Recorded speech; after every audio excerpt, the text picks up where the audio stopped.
My name is Charlie McGrath. I'm the founder of WideAwakeNews.com and a host on the Rinse Radio Network. Today, Private Bradley Manning, pled guilty to 10 charges that will land him in prison in a plea deal for the next 20 years. He's 25 years old. He'll be 45 when he gets out if the persecution of Bradley Manning stops there. But it's not going to, because now he's going to face 10 additional charges that he didn't plead to, which will land him in a full military court-martial, and if found guilty, which most assuredly we must assume that he will land him in prison for the rest of his natural life. Now, in a 35-page statement that he addressed the court with, he said that he did what he did, which is turn over information to WikiLeaks, because his nation had become obsessed with killing. We've been at war in Afghanistan for over a decade. We've been in Iraq for nearly a decade. We're still in these places. Don't believe the hype of the mainstream media that we're drawing down or the lack of coverage of U.S. boots on the ground. We are still in these places. Guantanamo is still open. We're still in North Africa. We're pushing to be more involved in Syria. We're pushing to be more involved in Mali. A nation that has become obsessed with killing is an absolute understatement. We kill American citizens if they're suspected to be terrorists. No due process, no constitutional protection whatsoever. Not only that, we'll kill the children of people who we think are suspected to be terrorists. Just look at the recent case of Anwar al-Awlaki, who was killed, and 2 weeks later, his 16-year-old son from Denver, Colorado, was assassinated with a Hellfire missile. A nation obsessed with killing, again, is an understatement. Yesterday, our Attorney General, Eric Holder, came out and did his best to continue the fear-mongering of the American people.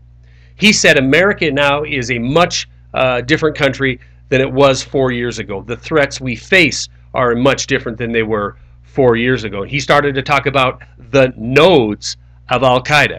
Al-Qaeda in the Arabian Peninsula, Al-Qaeda in Africa, Al-Qaeda in Iraq. He says they're very serious threats. It just so happens that everywhere he had mentioned a node of Al-Qaeda, we have U.S. military presence there currently right now with the promise of even more to come. But further on the interview that I'll attach to this video, he tells you where the next target is really located. Right here in the homeland, as he calls it. He's concerned about the homeland. We need to be concerned about the homeland threats, the threats that develop in the homeland, as much as we do the threats that develop overseas. Now, he went on to mention that the FBI is doing a bang-up job of stopping these domestic terror plots before they are unleashed. And he mentioned two of them, a thwarted New York City attack and the Christmas Day bombing attack that was thwarted. It just so happens in both of these cases, we've talked about them on here before, these were sting operations by the FBI. You see, it really doesn't matter what they say. It really doesn't matter how they twist the facts. What matters is how you perceive what they're telling you.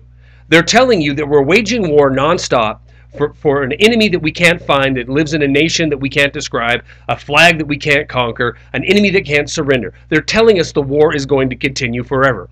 And more terrifyingly, if you wanted to be something to be afraid of, don't be afraid of the terrorists under the bed.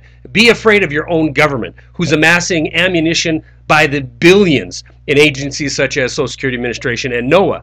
No specific reason is given. You know, these aren't agencies that are fighting terrorism or fighting foreign wars, yet they're stockpiling them up with ammunition. Now we have Eric Holder, the chief lawyer, the chief legal counsel of this nation, telling us that the threat that he's worried about is the threat that his homegrown terrorists pose to the people of this country. I am afraid of terrorists. I'm afraid of terrorists in Washington, D.C. I'm afraid of terrorists, financial terrorists, that own the politicians in Washington, D.C. I'm certainly not afraid of any terrorist that is going to come over here and try to steal my rights. I'm certainly not afraid of the boogeyman, as our so-called leaders want us to be afraid of. Let's understand what's really going on.